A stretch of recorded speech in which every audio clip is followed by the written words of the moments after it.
I wanted to come on here because I wanted to discuss this new commercial, or this PSA, if you want to call it that, that has literally gone viral and has sparked mixed conversation for some, depending on the traumatic experience. It depends on who it is and, whether they were for it or against it.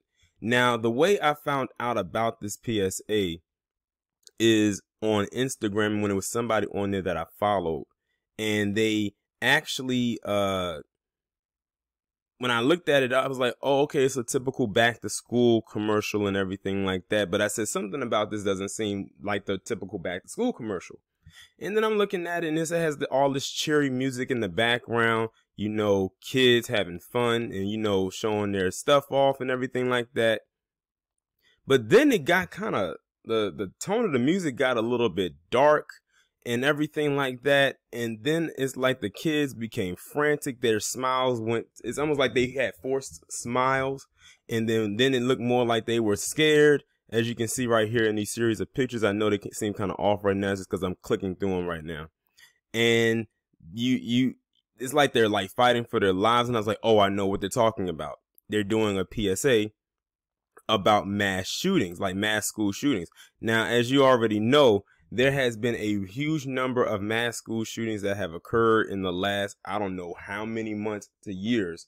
And, Columbine, it was the 20-year anniversary of that just passed a couple months ago.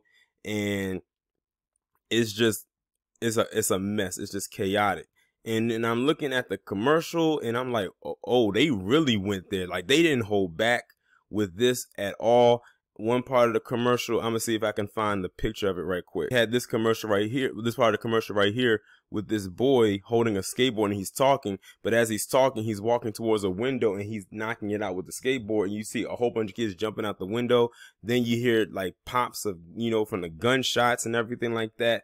But it was one part of this commercial that stuck out to me the most, and I think those of you who have seen it know exactly what I'm gonna talk about. I'm gonna pull the picture up right now. It was this part right here at the very end of the commercial where you have this little girl in a bath of you mom, and she's crying her eyes out.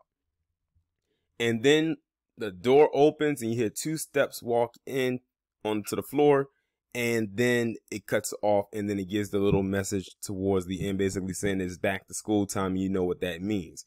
So they're basically saying, okay, just be prepared because there might be a mass shooting. Now, some people will look at that and say, oh, that's very dangerous to put out there, that you're just inciting or just, acknowledging that there will be a mass shooting, like, it's going to happen.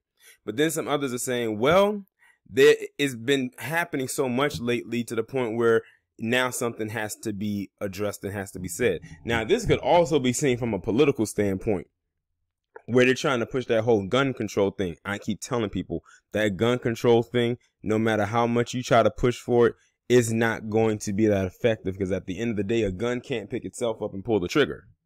Somebody's going to have to do it because it's a device. It has to be controlled by some other means. It can't control itself, at least for right now, because you never know what the future may hold. Now, I'm going to ask y'all this who are watching this video right now. If you have seen the PSA, what I'm going to do is, if you haven't, I'm going to find a link to it and I'm going to pin it to the top and you can watch it. And I want you to let me know what you think down in the comments. Are you for this PSA or are you against it? Do you think it was helpful, or do you think it was used to stoke fear? A lot of people think that it was stoking a lot of fear. Of course, a lot of parents groups or people who were affected by kids or children who were in mass shootings, or maybe even they could have been caught up in a mass shooting themselves and ended up living to tell the tale, felt some type of way about it, and I get it. But at the same time, I would like to know, do you think that this was a good PSA to put out there for the masses to consume? But y'all let me know what you think about this down in the comments, and I'll talk to you in the next one.